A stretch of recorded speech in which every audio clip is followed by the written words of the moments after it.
My name is Natalie Mercer. I'm 34 years old. And the night my marriage finally cracked open, it didn't begin with shouting. It began with my husband standing too close in our kitchen, acting like desire could still be faked if he wore the right expression. "Why don't you want me?" Ethan asked. His voice had that edge to it, half wounded pride, half accusation. I turned off the faucet and let the sink drain. The water swirled down slow, carrying soap bubbles and bits of chopped parsley with it. Then I looked at him and smiled in a way that wasn't kind. "It's okay," I said. "Vanessa does." For half a second, he stopped breathing. Not literally, but close enough that I saw it. A tiny freeze around his eyes, his jaw locking, his fingers tightening on the edge of the kitchen island.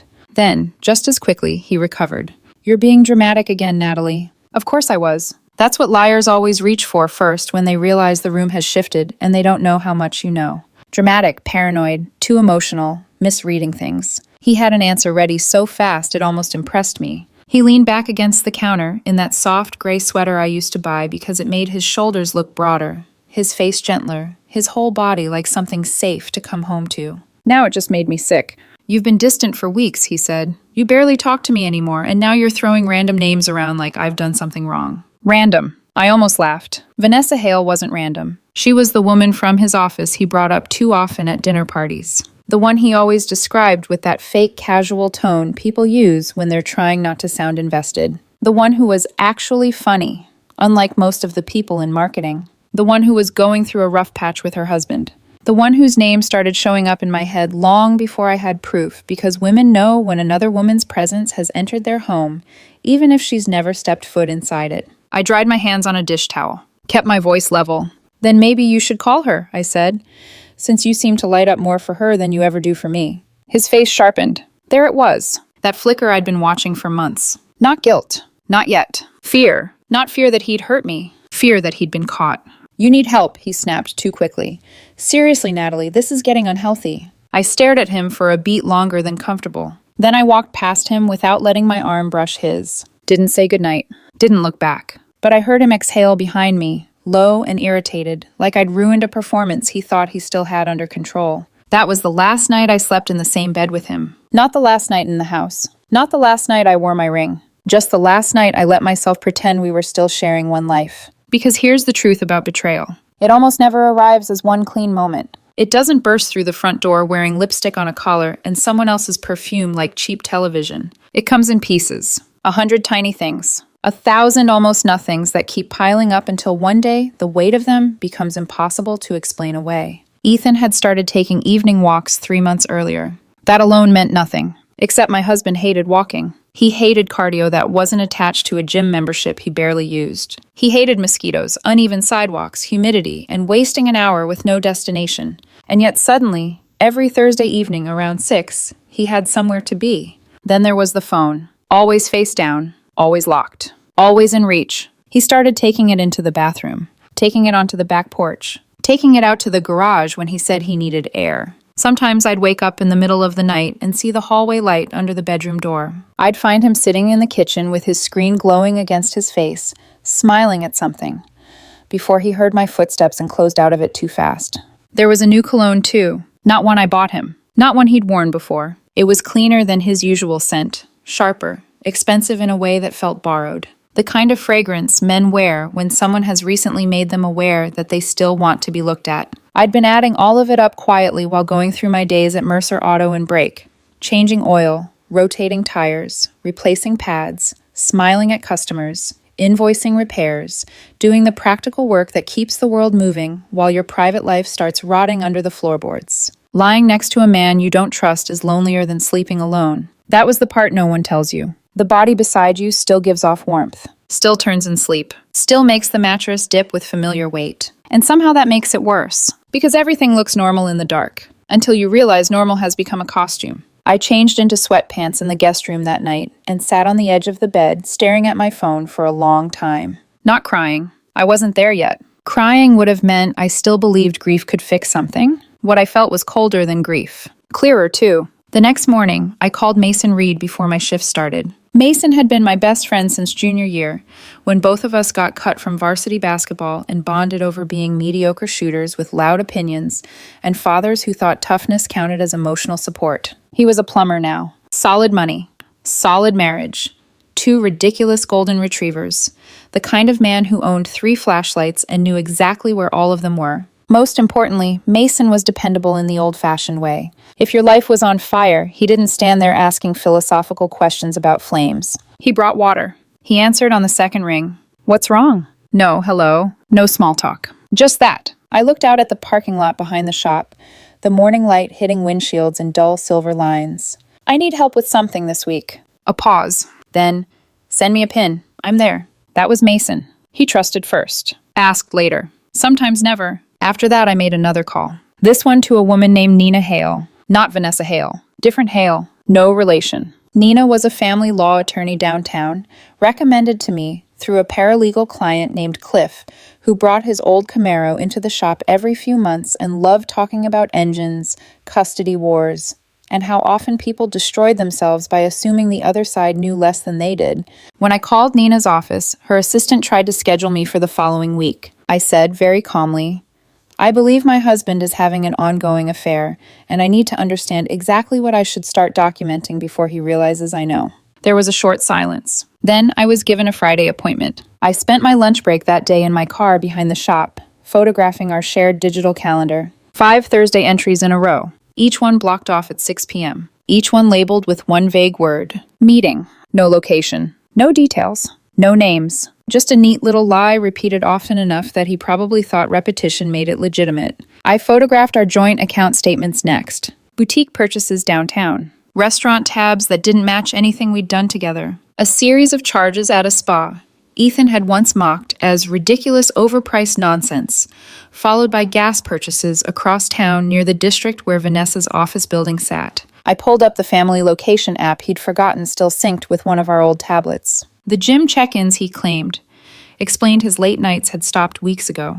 But the Thursday movements hadn't. Patterns matter. That's what people miss. One excuse is easy to tell. A pattern is a confession with better branding. Friday afternoon, I sat in Nina Hale's office with a folder on my lap and a heartbeat so steady it scared me. Her office looked expensive without trying. Dark wood shelves, sharp corners, diplomas framed with surgical neatness, a vase of white flowers on the credenza that probably got replaced before they ever had the chance to wilt. Nina herself was elegant in a way that made you understand immediately why judges listened when she spoke. She went through my documents carefully. No dramatic reactions. No pity. Just precision. When she finished reviewing the statements and calendar photos, she looked up at me and asked, "Do you have a prenup?" I did. And even saying the word out loud made something old and bitter stir in my chest. Because that prenup had come from Charles Caldwell, Ethan's father. Old money wrapped in polished restraint. The kind of man who wore humble-looking jackets that cost a month of someone else's rent and spoke about character as if he personally manufactured it. 8 years earlier, before Ethan and I got married, Charles had invited me into his study and explained that he only wanted to protect his son from unfortunate circumstances. I was 26, working full-time in an auto shop, marrying into a family that owned enough commercial real estate to have entire neighborhoods speak their name carefully. I knew exactly what he thought he was protecting Ethan from. Me, the woman with grease under her nails and no pedigree anyone would frame. Back then I signed because I loved Ethan. And because I didn't want a single dollar from his family anyway. I wanted the life we were building. The house. The routines. The future. The illusion, as it turned out. Nina read the document in full. Then she stopped at section 4 and read it again. Her red pen tapped once against the page. Then she lifted her eyes to mine. "Well," she said, "this changes things." I leaned forward. "How?" She turned the prenup so I could see the highlighted clause. Infidelity. If either spouse engaged in an extramarital affair during the marriage, that spouse forfeited claim to a substantial portion of jointly acquired assets and could be held responsible for the other party's legal fees. For a second, I just stared at the words. Not because I'd never read them, because I had. Years ago. But I had read them the way you read terms in a life you believe you'll never need to defend yourself from. Charles had insisted on that clause personally. He'd looked me dead in the eye at the signing and said, "I take loyalty seriously, Natalie. I expect the same from anyone who joins this family." He meant it as a warning, just not to the right person. Nina sat back. "If you can prove the affair solidly," she said, "this prenup limits Ethan's leverage dramatically. The house, shared savings, legal exposure, a lot of this swings in your favor." I swallowed. What counts as solidly? Photos, timestamps, financial patterns, witness-supported documentation. Evidence that it's ongoing, not a one-time lapse, someone can spin as confusion or emotional distress. I almost smiled at that. Emotional distress. What a lovely phrase people use when they want consequences to sound unfair. I gave her Vanessa's name, told her what I knew, what I suspected. How Thursdays always started at 6. How Ethan said meeting with a face too blank to trust. Nina nodded once. Public places only, she said. No harassment, no trespassing, no stunts that let his attorney paint you as unstable. You document, you stay clean, you let me use the truth. I signed the retainer agreement that afternoon. Paid the first installment from a savings account Ethan didn't know existed. An old account I'd kept since I was 19 for restoration projects and emergency money. He never knew because he never asked the kind of questions that would have helped him understand me better. That weekend, I called Mason again. I need a partner Thursday, I said. For what? I looked at the prenup on my kitchen table, at Section 4, at the neat legal language that had once been designed to keep me in my place. Then I thought of Ethan's face when I said Vanessa's name. The fear, the calculation, the way he'd recovered too fast. And I said, for watching my husband meet his girlfriend. There was a long pause. Then Mason exhaled hard. Tell me what snacks to bring. Thursday came slower than it should have. Time does that when you're waiting for confirmation of something you already know. Every minute stretches just enough to make you question whether you're overreacting, whether you've misread everything, whether you're about to blow up your own life over a pattern that could still, technically, be explained away. But patterns don't lie. People do. I left work early that afternoon. Told my manager, Greg, I had something personal to handle. He didn't ask questions. Just nodded, handed me the last invoice, and told me to lock up my bay before I left. There's a quiet kind of respect between people who work with their hands. You don't push when someone says they've got something going on. You let them handle it. I picked up Mason at 5. He climbed into my truck like we were heading out on a camping trip instead of a surveillance run that was about to end in marriage. He had a backpack slung over one shoulder. Inside it, 2 fully charged phones, a pair of binoculars he'd borrowed from his neighbor, who apparently took birdwatching way too seriously, a bag of beef jerky, a small notebook, and, for reasons I still didn't understand, a bright red keychain panic alarm. I stared at it when he pulled it out. Why do you have that? He shrugged. You never know. I almost laughed. There was something absurdly comforting about having someone next to you who could bring humor into a situation that felt like slow suffocation.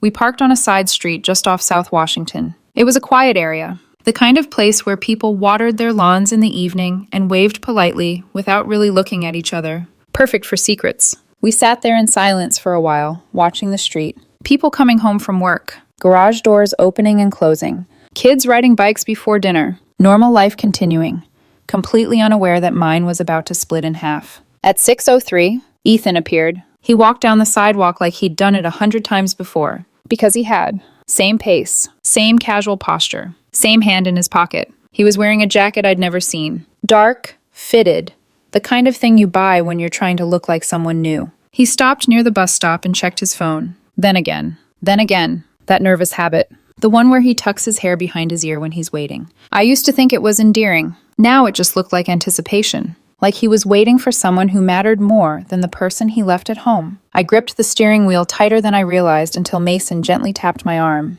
Breathe, he said quietly. I nodded. Didn't speak. At 6:07, a dark blue sedan pulled up. Ethan didn't hesitate. Didn't look around. Didn't check his surroundings. He opened the passenger door and got in like it was routine, like it belonged to him. The driver leaned over slightly, and even from 50 feet away I saw it.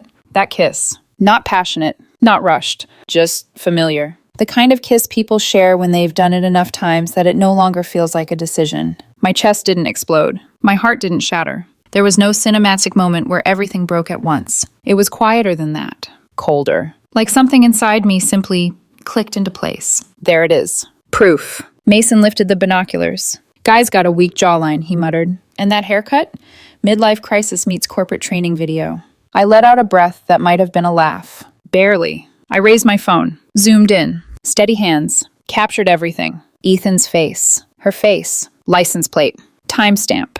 Clear. Undeniable. The car pulled away. I waited 2 seconds. Then followed. Not too close. Not too far. Just enough to keep them in sight without becoming part of their story. They drove north, into a neighborhood that looked like it had rules about grass height and mailbox design. Everything neat. everything controlled, everything hiding something underneath. They turned into a driveway in front of a beige house with dark shutters. The landscaping was perfect. Of course it was. I parked around the corner. Engine off. Lights off. We watched. Ethan stepped out of the car. Vanessa stayed in the driver's seat for a moment. Then she got out too. They moved toward the garage. And for a second, I thought they were going inside. But Ethan stopped, turned back, said something I couldn't hear. Vanessa laughed. That soft, comfortable laugh of someone who thinks they're safe. She walked back toward him. Then, she climbed back into the passenger seat. He followed. The car stayed there. Parked. Engine off. Doors closed. Mason lowered the binoculars slowly. "They're not going inside," he said. "No," I replied. "They're not." 5 minutes passed. Then 10. The windows started to fog. Slow at first. Then thicker. Shapes moving behind the glass. Blurry. Indistinct. But unmistakable. I didn't need to see more. I didn't need details. Some things are clear even when they're obscured. Mason shifted beside me. "Do you want me to get closer?" "No." That should have been the end of it. We had what we needed. Photos. Location. Pattern. But Mason wasn't built for restraint. "I'll just grab a better angle," he said, already opening the door. "Mason." Too late. He was out, walking casually down the sidewalk like a guy looking for a lost dog. Phone in hand. Recording. I watched through the windshield as he passed the driveway. Slow. Natural. Too natural. He angled his phone just enough to catch the car. The fogged windows. The house number on the mailbox. Everything. Then, he stopped, turned slightly, pretended to answer a call. Still filming. And that's when it went wrong. The passenger door flew open. Ethan jumped out first. Shirt half untucked. Face flushed. Eyes scanning the street with that sharp, panicked focus of someone who suddenly realizes their private world might not be so private after all. Vanessa stumbled out behind him, fixing her hair, adjusting her blouse. Both of them moving too fast. Too clumsy. Too guilty. They hadn't seen Mason yet. They were too busy trying to look normal. That's when Mason backed up and kicked over a trash bin. The sound exploded through the quiet street. Plastic hitting pavement. Recyclables scattering everywhere. It echoed. Loud. Unmistakable. Ethan froze. Vanessa grabbed his arm. "Inside," she hissed. They rushed toward the garage. Disappeared within seconds. Didn't even close the car doors. Mason turned and sprinted back toward the truck like a man who had just realized he'd accidentally stepped into a hornet's nest. He jumped in, slammed the door, breathing hard. "Got it," he said. "Got everything." I stared at him for a second, then shook my head. "You're an idiot." "Yeah," he said, "but a useful one." I checked his phone. Clear footage. Faces. Expressions. The scramble. The panic. Everything. And for the first time in weeks, I laughed. A real laugh. Sharp. Unexpected. Because sometimes when everything is breaking apart, you need one moment of ridiculousness just to remind yourself you're still standing. We stayed parked for another hour. Watching. Waiting. At 7:32, a silver SUV pulled into the driveway. A woman stepped out, gym bag over her shoulder, moving like someone who lived there. Because she did. She walked inside without knocking, without hesitation, without any awareness that her life had already been quietly set on fire. Mason glanced at me slowly. "Oh, yeah," I said. Vanessa wasn't just someone else's problem. She was someone else's wife. Two people, both married, both lying, both thinking they were special enough to get away with it. I leaned back in my seat, closed my eyes for a moment, not in pain, not in grief, just recalibrating. Because this wasn't just betrayal anymore. This was a system, a pattern, a web, and I had just started pulling the first thread. "Next step?" Mason asked. I opened my eyes, started the engine. "Now," I said calmly, "we make it undeniable."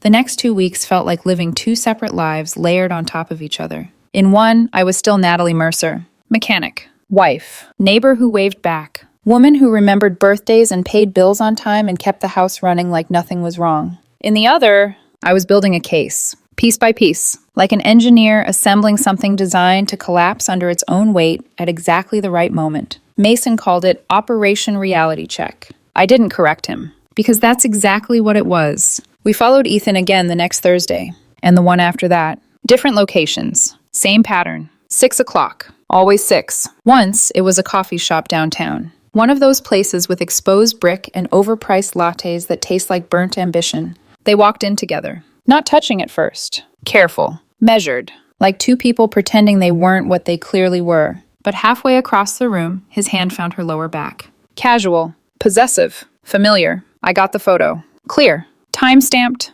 undeniable. Another time, it was a boutique restaurant tucked between a salon and a yoga studio. He pulled out her chair. She laughed too loud at something he said. The kind of laugh people use when they want to reward attention. I took that photo too. Every image, every receipt, every Thursday entry in the calendar. It all started forming a timeline. And timelines don't argue. They don't explain. They just sit there and exist. Cold, exact, final. At home, Ethan played his role perfectly. Maybe even better than before. That was the strange part. He became attentive, asked how my day was, offered to cook, tried to initiate conversations about things we used to care about. Like he could feel something shifting and was trying to patch it without knowing where the leak was. I watched him carefully. Every word, every gesture. And for the first time in 8 years, I saw him clearly. Not as my husband, not as the man I built a life with, but as a person managing multiple realities and hoping none of them collided.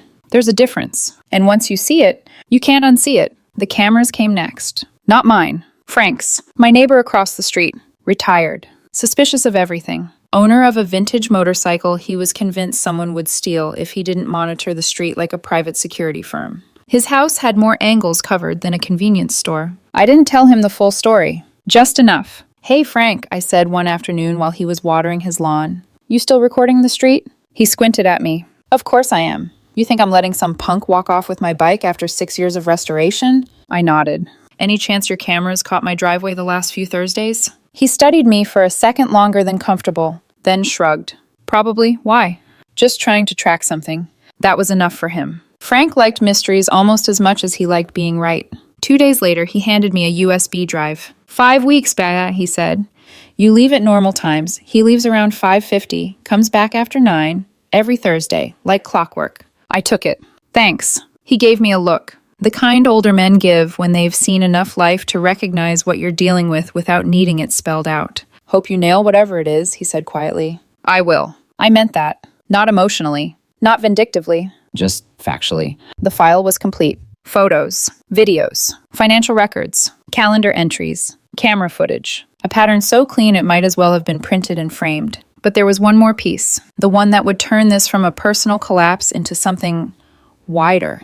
Her husband, Vanessa's husband. I found him the same way most people find anything these days. 5 minutes of searching. A name, a profile, public photos that told a story he probably thought was still intact. His name was Noah Hale, hospital administration, professional. Composed, married, oblivious, until he wasn't. I kept the message simple. 3 sentences. No drama, no accusations. Just facts. My name. That I believed our spouses were involved in an ongoing affair. That I had documentation and was willing to share it if he wanted. He replied within an hour. "Can we meet?" We met the next day at a coffee shop near his office. Neutral ground. Public. Safe. He walked in exactly on time. Tall. Put together. The kind of man who looked like he handled crises for a living, which made sense when he mentioned his job. He sat across from me. No small talk. No pleasantries. Just, "How long?" Straight to it. I slid my phone across the table, opened the folder. Photos, videos, dates,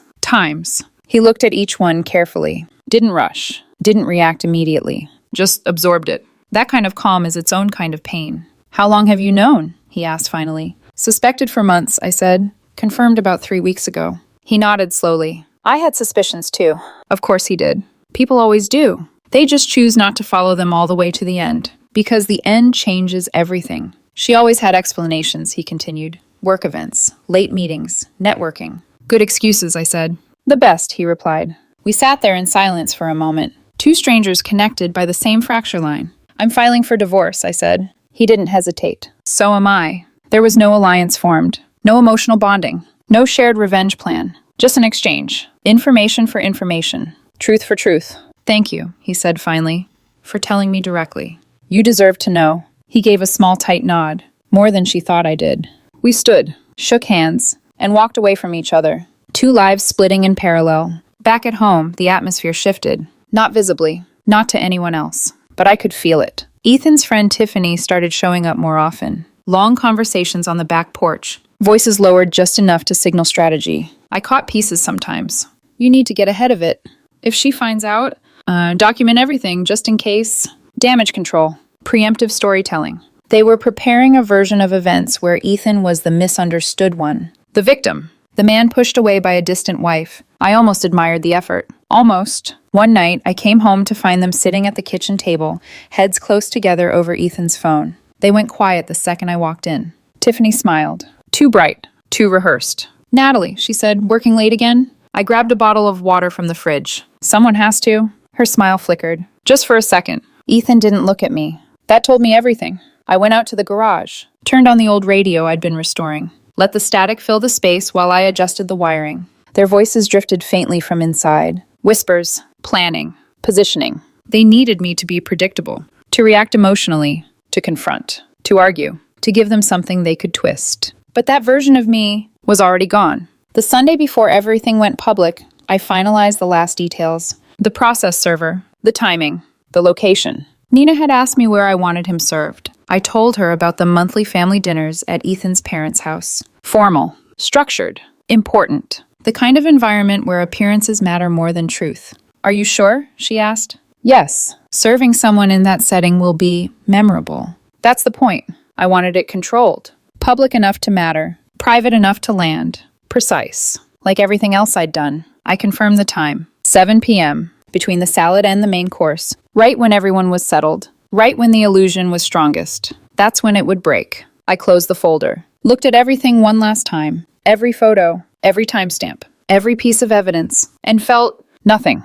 No anger. No sadness. Just clarity. Because this wasn't about catching him anymore. That part was done. This was about ending it in a way that couldn't be rewritten. Couldn't be denied. Couldn't be spun into something softer than it actually was. I turned off the light, left the room, and waited for Sunday.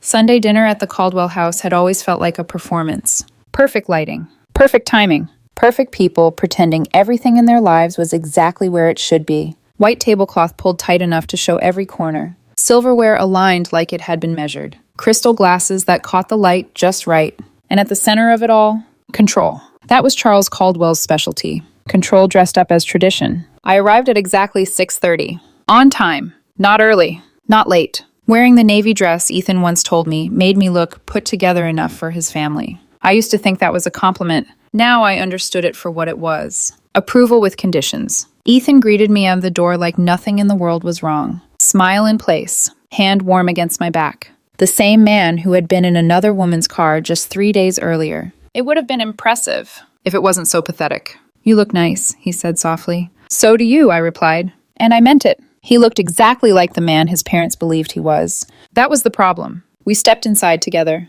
Elaine was already arranging plates. Warm smile. Carefully maintained elegance. Charles stood near the dining room, talking to Ethan's sister and her husband about something financial, something important, something that reinforced his position at the center of everything. 8 people total. Family. Witnesses. Exactly what I wanted. Dinner started smoothly. Of course it did. It always did. Charles made a comment about the market. Elaine complimented the chef. Ethan laughed in the right places. Touched my hand once under the table like we were still something worth preserving. I didn't pull away. I didn't react at all. Let him believe the script was still intact. That was important. Timing is everything. The salad arrived. Plates set down gently. Conversation flowed. I checked my phone once. Subtle. Just enough to confirm what I already knew. 6:58. 2 minutes. Ethan noticed. Gave me a slight look. Annoyed. Curious. Confused. I smiled back. Calm. At 7 o'clock, the doorbell rang. Elaine paused mid-sentence. That's strange, she said. We're not expecting anyone. I'll get it, I offered, already pushing my chair back. No one questioned it. Why would they? I walked to the front door. Opened it. The process server stood there exactly as described. Khakis. Polo shirt. Ordinary. Invisible. The kind of man no one remembers 5 minutes after he leaves a room. Until he does something they can't forget. You Natalie Mercer? He asked quietly. I nodded. He handed me the envelope. I didn't open it. Didn't need to. I stepped aside. Right this way. He walked in without hesitation. Across the foyer. Into the dining room. 8 people turned at once. Conversation stopped mid-word. Forks hovered in the air. Eyes locked onto the stranger standing where he didn't belong. He scanned the table once. Calm. Professional. Precise. Which one of you is Ethan Caldwell? Ethan frowned. Confused. Annoyed. I am. The man stepped forward. Placed the envelope directly in front of Ethan's plate. Right next to his salad. You've been served, he said evenly.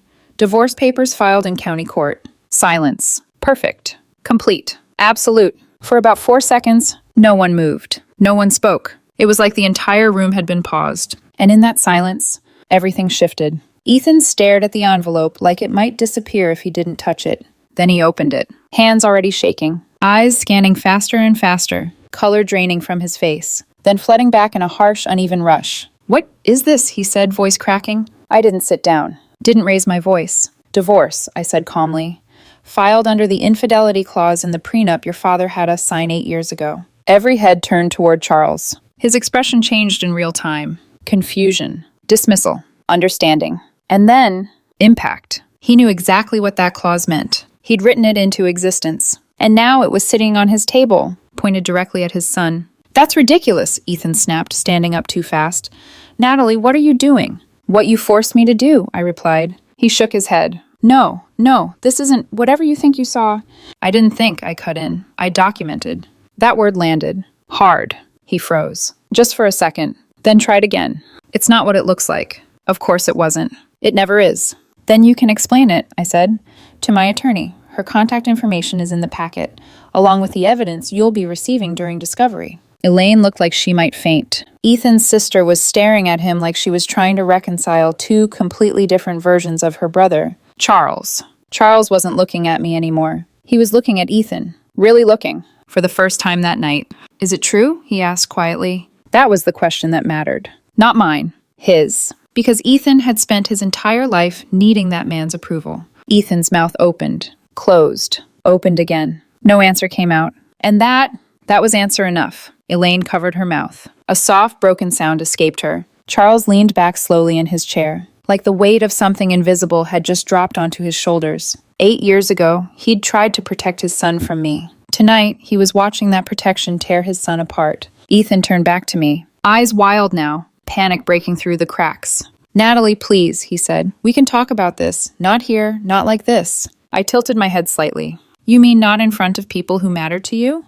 "That's not what I—" "Because you didn't seem concerned about location when you were in her car." That hit. He flinched. Actual physical flinch. And the room felt it. "I made a mistake," he said quickly. "That's all this was. A mistake." "Repeated every Thursday at 6 for months isn't a mistake," I replied. "It's a schedule." Silence again. But different this time. Heavier. Ethan's sister pushed her chair back slightly, like she needed distance. Elaine couldn't even look at him. Charles. Charles still hadn't said anything, which was worse. Much worse. I reached for my purse, slid it over my shoulder. "I've already moved my things," I said. "You'll find the house inventory list in the documents. Anything not listed is mine and already removed." Ethan stared at me like he didn't recognize me, like I'd become someone else entirely. "Wait," he said, stepping forward. "You're just leaving?" "I left weeks ago," I said quietly. "You just didn't notice." That landed deeper than anything else I'd said. I could see it, in the way his posture shifted, in the way something inside him finally cracked. "I'm sorry," he said. Too late. Too soft. Too empty. I gave him a small nod. Not forgiveness. Not acceptance. Just acknowledgement. Then I turned to Elaine. "Dinner was beautiful," I said gently. Because it was. Technically. I looked at Charles last. Held his gaze for a moment. "I appreciate the prenup," I added. It turned out to be very thorough. His jaw tightened. Just slightly. Enough to show he understood exactly what I meant. Then I walked out. No hesitation. No looking back. The door closed behind me with a soft click. And just like that, the performance ended. Cole was waiting at his place. Wings on the table. Drinks ready. Like we were celebrating something. Maybe we were. "How'd it go?" he asked. I set my keys down. Exhaled. He had the salad fork in his hand when he got served. Cole blinked. Then grinned slowly. "Oh, that's brutal." "His dad's face," I added. That was the best part. Cole raised his drink. To timing. I clinked mine against his. To documentation. We sat there for a while. Eating. Not talking much. Just letting the weight of it settle. Because the truth is, the moment everything explodes isn't loud when you're the one who planned it. It's quiet. Controlled. Precise. The noise comes after. And it came fast. Monday morning, Ethan started calling. Then texting. Then calling again. Voicemails stacked up. Different tones. Confused. Angry. Pleading. "We can fix this. You're overreacting. Just talk to me. You're destroying everything." I didn't respond. Didn't need to. Nina handled it. Every message forwarded. Every call documented. By Tuesday, Tiffany inserted herself. Of course she did. Her texts came in hot. "You humiliated him in front of his entire family. You've gone too far. You're going to regret this." I screenshotted everything. Sent it to Nina. Harassment goes in the file. By Wednesday, the narrative war started. Friends reaching out. Carefully worded messages. Is everything okay? Ethan seems really upset. He said you blindsided him. I kept my responses simple. It's a private matter. I wish him well. We're moving in different directions. The ones who pushed harder got blocked. Clean. Fast. No room for interpretation. Because I wasn't interested in defending the truth. The truth doesn't need defense. It just needs time. And I had plenty of that now. The legal part didn't drag the way people expect it to. That's the thing about preparation. When you do it right, the fight doesn't happen in the courtroom. It happens long before anyone ever steps inside one. By the time Ethan's attorney responded, Nina already had everything lined up. Every photo, every timestamp, every Thursday, every pattern. It wasn't a story anymore. It was a structure. And structures don't fall apart just because someone says they should. At first, his attorney tried to push back. Of course she did. That's her job. There were letters about financial discrepancies, requests for forensic accountants, language like coercive control and economic manipulation thrown around like smoke meant to obscure the real issue. Nina didn't even blink. She responded with one document, the prenup. Section 4 highlighted so aggressively it looked like it might burn through the page. Attached beneath it, a summary of the evidence, dates, locations, images. Clear enough that even someone skimming could understand the weight of it. The tone shifted after that. Fast, the request stopped. The accusations vanished. Settlement conversations became reasonable, which is lawyer code for we know we're not winning this, let's minimize the damage. Around the same time, I heard through Cliff that Noah Hale had filed. Not quietly, not carefully. He went all in. Custody, assets, everything. Apparently, he didn't believe in half measures when it came to betrayal. Vanessa's situation collapsed faster than Ethan's. And just like that, the illusion they'd both been living in disappeared. No more secret Thursdays. No more borrowed excitement. Just consequences. Real ones. Ethan tried calling her. Multiple times. I knew because I saw the call logs on the shared tablet before I disconnected it. No answer. Of course not. Because once something becomes a liability instead of an escape, people drop it. Fast. I didn't feel sorry for him. Or her. They made choices. Repeatedly. Consistently, deliberately. And now they were living inside the results of those choices. Same as anyone else. About 3 weeks into the process, Ethan changed tactics. The calls stopped. The messages shifted. Softer. Measured. Careful. And then one afternoon, he showed up at the shop. I was halfway through replacing brake pads when Ben, the kid at the front, poked his head into the bay. Natalie? I glanced up. There's someone here for you. I already knew. I wiped my hands on a rag. Walked out. And there he was, standing near the counter like he didn't quite belong there anymore. Dressed well, hairstyled, cologne on, the version of himself he thought I might miss. Can we talk, he asked. His voice was quieter than I'd ever heard it. I leaned against the counter. Talk to my attorney. This isn't about lawyers, he said quickly. This is about us. There was no us, not anymore. The person I built a life with, I said calmly, wasn't spending Thursday nights at another woman's house. He flinched, harder this time. Because there were no witnesses to perform for. No father watching. No family table. Just him. And me. And the truth. I made a mistake, he said again. That word. Again. I felt ignored, he continued. Disconnected. Tiffany kept saying I deserved more. That I deserved to feel wanted and... Tiffany wasn't in those photos, I cut in. He stopped. You were. Silence. Heavy. Unavoidable. We can fix this, he tried again. Counseling. Therapy. Whatever it takes. We can start over. I shook my head slightly. The prenup doesn't have a counseling clause, I said. Just an infidelity one. That landed. He looked down. For the first time since I'd known him, he had nothing. No angle. No argument. No version of events that made him look like anything other than what he was. Mason walked in right on cue. Perfect timing. He looked at Ethan. Then at me. Everything good here?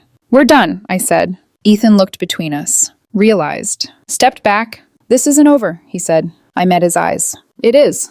And that was it. He left. And this time, I didn't feel anything at all. 3 months later, the divorce was finalized. Clean. Efficient. Exactly as Nina predicted. I kept the house. Most of the savings. The truck. Everything we'd built together stayed with the person who hadn't destroyed it. Ethan walked away with significantly less than he expected. A lot less than he would have had without that clause his father insisted on. The irony was almost too perfect. He moved out of town not long after. New job. New start. Or at least that's what people said. I didn't follow. Didn't care. Because distance doesn't fix character. It just changes the scenery. 8 months later, he came back. I was in the garage, working on the old radio I'd been restoring, the one I'd ignored for months while everything else fell apart. I finally had the AM frequencies coming through clean, clear, stable. Funny how that works. A car pulled into the driveway. I didn't look up right away. Just listened to the engine cut off. The door open. Footsteps. Then, Natalie, I turned. Ethan stood there, but not the version I remembered. This one was worn down, hair unkempt, clothes wrinkled, eyes tired in a way that no amount of sleep fixes. "What do you want?" I asked. He stepped closer. Everything about him felt smaller, less certain. "Everything fell apart," he said. "Of course it did. Vanessa cut me off months ago," he continued. "Blocked me. Noah took everything. Her life's a mess. Mine's—" He stopped, like he didn't have the words to describe what he'd become. "Tiffany stopped answering my calls," he added quietly. "My dad barely speaks to me. My mom, she just looks disappointed all the time." Consequences. Layer by layer. "I miss you," he said. There it was. Not love. Not regret. Not accountability. Just loss. I miss what we had. The stability. The way things used to be. I set the screwdriver down. Looked at him fully. "You mean the life you threw away every Thursday at 6? I asked. He winced, like the words physically hurt. "It didn't mean anything," he said quickly. "Vanessa, it was nothing. Just attention. Just—" "Then why did you choose it?" I asked. He didn't answer. "Because there wasn't one. Not a good one." "Is there any way back?" he asked finally. "Anything I can do to fix this?" I held his gaze, completely steady. "You can leave." The words hit harder than anything else I could have said, because they were simple, final. He stepped closer, desperate now. 8 years, he said. "You're really going to throw that away like it meant nothing?" I didn't raise my voice, didn't get emotional. "You threw it away," I said. "I just accepted it." Silence. Thick, heavy, unavoidable. "I'll do anything," he said. I nodded once. Anything doesn't include a time machine. That was it. That was the truth. And we both knew it. I picked up my phone. "If you're not off my property in 60 seconds, I said calmly, "I'm calling the police." He stared at me, waiting, hoping, for something, anything. The old version of me, the one who would soften, compromise, offer one more chance. She didn't show up, because she didn't exist anymore. He left, door slamming hard enough to echo down the street, engine revving, tires peeling out, gone. Just like that. That evening, Mason came by with his nephew. We stood in the garage, listening to the radio crackle before settling into a steady signal. Old country music filled the space. Simple, honest, uncomplicated. "You okay?" Mason asked. I leaned back against the workbench, looked out at the quiet street. The house. My house. "Better than okay," I said. And I meant it, because the silence didn't feel empty anymore. It felt peaceful. No more questions. No more wondering. No more lying next to someone and feeling alone. Just space. Clear. Open. Mine. A few months later, I met someone. His name was Daniel. Kind. Steady. The kind of man who didn't need chaos to feel alive. I didn't rush it. Didn't force anything. Just let it be what it was. Because I'd learned something through all of this. Stability isn't boring. It's rare. And it's worth protecting. Ethan still sends the occasional message. Holidays. Birthdays. Little attempts to check if the door is still open. It isn't. It won't ever be again. I don't hate him. Hate requires energy. And I'm done spending energy on something that already ended. The prenup his father forced on us 8 years ago turned out to be the best thing that ever happened to me. He thought he was protecting his son. In the end, he protected me from him.